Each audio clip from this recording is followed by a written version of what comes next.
নমস্কার বন্ধুরা, আমি প্রিয়া।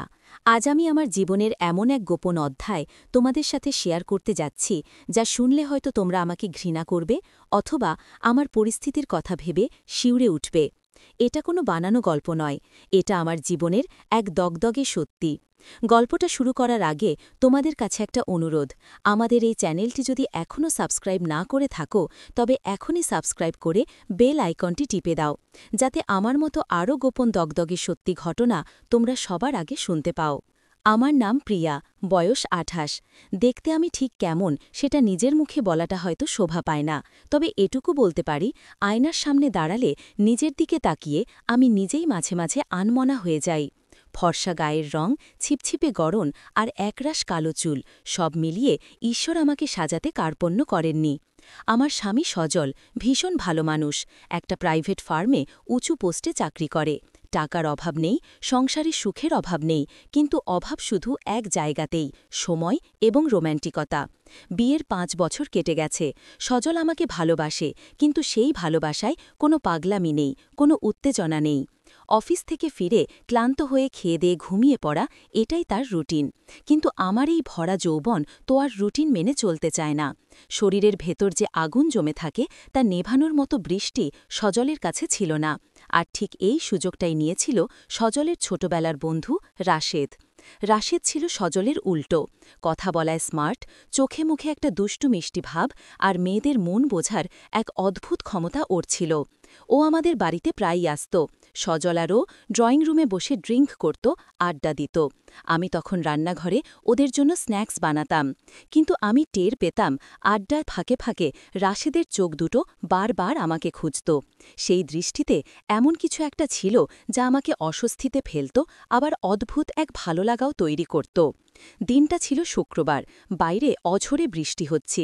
সজল ফোন করে বলল, প্রিয়া, আজ রাশেদ ডিনারে আসবে, তুমি ভালো কিছু রান্না করো, আর শোনো, আজ একটু স্পেশালভাবে সেজেগুজে থেকো, বন্ধু আমার অনেক দিন পর আসছে। স্বামীর আবদার, তাই না করতে পারলাম না। আলমারি ঘেটে একটা গাঢ় নীল রঙের শিফন শাড়ি বের করলাম। ব্লাউজটা ছিল স্লিভলেস এবং পিঠের দিকটা বেশ অনেকটা খোলা। শাড়িটা পরার পর আয়নায় নিজেকে দেখে আমি নিজেই চমকে গেলাম। নীল রঙে আমাকে যেন আরও ফর্সা লাগছিল।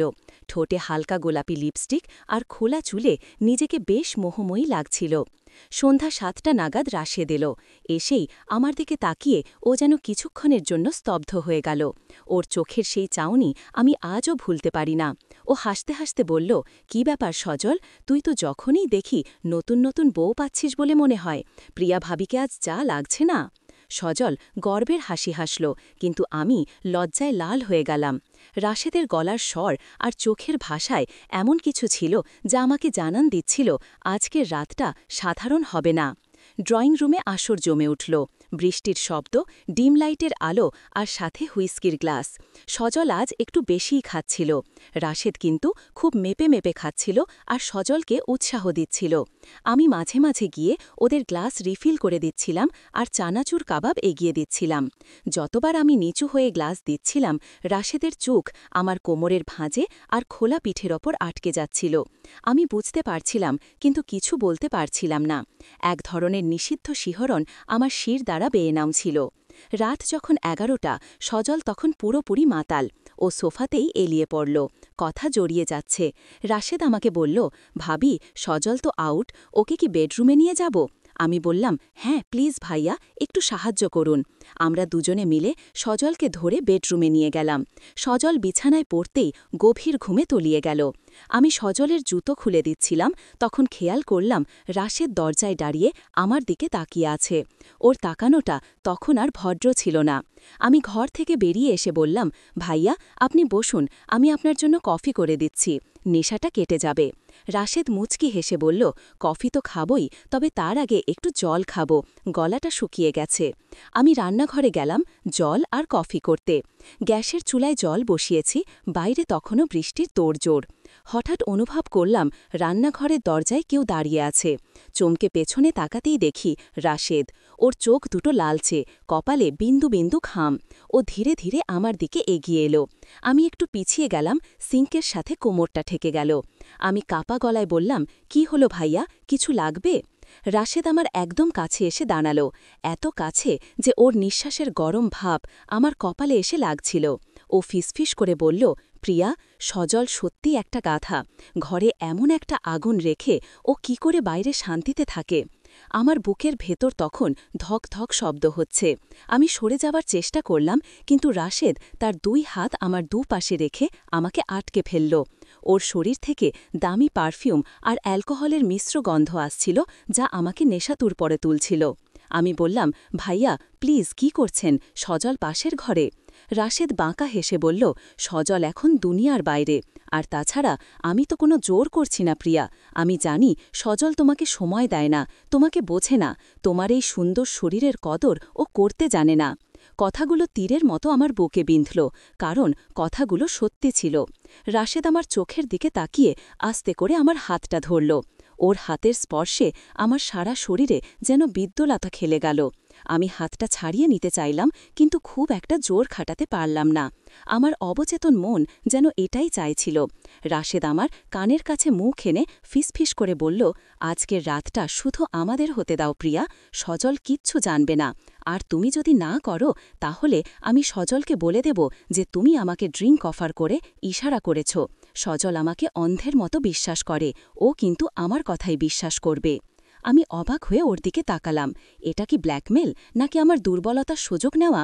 কিন্তু অদ্ভুতভাবে ওর এই অধিকারবোধ আর পৌরুষে দীপ্ত গলার স্বর আমাকে দুর্বল করে দিল। আমার মনে হল সজল তো আমাকে কোনোদিন এভাবে চায়নি। রাশেদ আমার উত্তরের অপেক্ষা না করেই আমার কোমরে হাত রাখল। ওর হাতের তালুর উষ্ণতা আমার শাড়ির পাতলা আস্তরণ ভেদ করে ত্বকে গিয়ে লাগল। আমার শরীর শিউরে উঠল। আমি চোখ বন্ধ করে ফেললাম। আমার মনে হল আমি এক গভীর খাদে তলিয়ে যাচ্ছি, যেখান থেকে ফেরা অসম্ভব। ও ধীরে ধীরে আমার ঘাড়ের কাছে মুখ নিয়ে গেল। ওর গরম নিঃশ্বাস আর ঠোঁটের আলতো ছোঁয়ায় আমার হাঁটু দুর্বল হয়ে আসছিল। আমি অস্ফুট স্বরে বললাম, না, এটা ভুল। ভুল ঠিকের বিচার কাল সকালে হবে প্রিয়া, রাশেদ ভারী গলায় বলল, এখন শুধু অনুভব করো। রাশেদ আমাকে নিজের দিকে ঘুরিয়ে নিল। আমার শরীর তখন থরথর করে কাঁপছে। ও আমাকে হ্যাঁচকা টানে ওর বুকের সাথে মিশিয়ে নিল। ওর শক্ত বুকের সাথে আমার নরম শরীর পিষে যাচ্ছিল। আমি অনুভব করছিলাম ওর হৃৎস্পন্দন, যা আমার হৃৎস্পন্দনের মতোই দ্রুত। রাশেদ আমার চিবুক ধরে মুখটা তুলে ধরল। ওর চোখে তখন কামনার আগুন। ও বলল, তোমার এই সাজ আজ আমাকে পাগল করে দিয়েছে, নিজেকে আর সামলাতে পারছি না। কথাটা শেষ করেই ও আমার ঠোঁটে নিজের ঠোঁট ডুবিয়ে দিল। প্রথমে আমি বাধা দেওয়ার চেষ্টা করলাম, ওর বুকে হাত দিয়ে ঠেলতে চাইলাম, কিন্তু ওর শক্তির কাছে আমি ছিলাম তুচ্ছ। আর সত্যি বলতে কয়েক মুহূর্তের মধ্যেই আমার বাধার দেওয়াল ভেঙে পড়ল।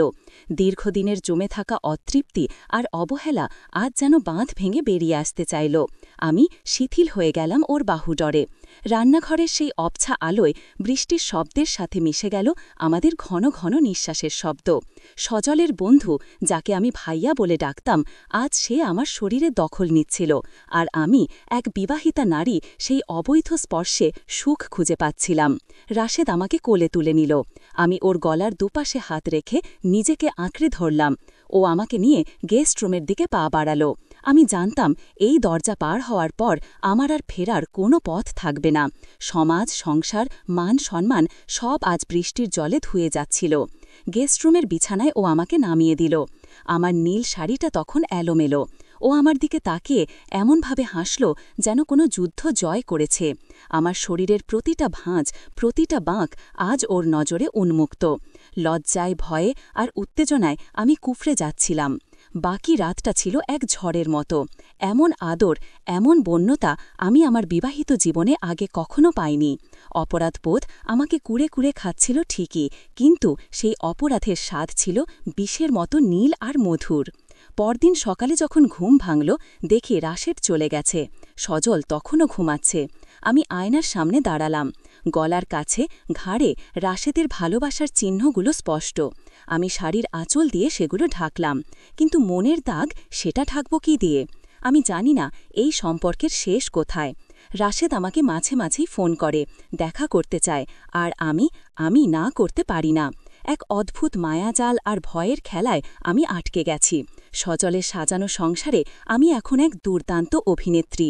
বন্ধুরা, তোমরা হয়তো আমাকে দুশ্চরিতা ভাবছ, কিন্তু বিশ্বাস করো, অবহেলা আর একাকিত্ব মানুষকে অনেক নিচে নামিয়ে দেয়। আজ এ পর্যন্তই। গল্পটা কেমন লাগলো কমেন্টে জানিও।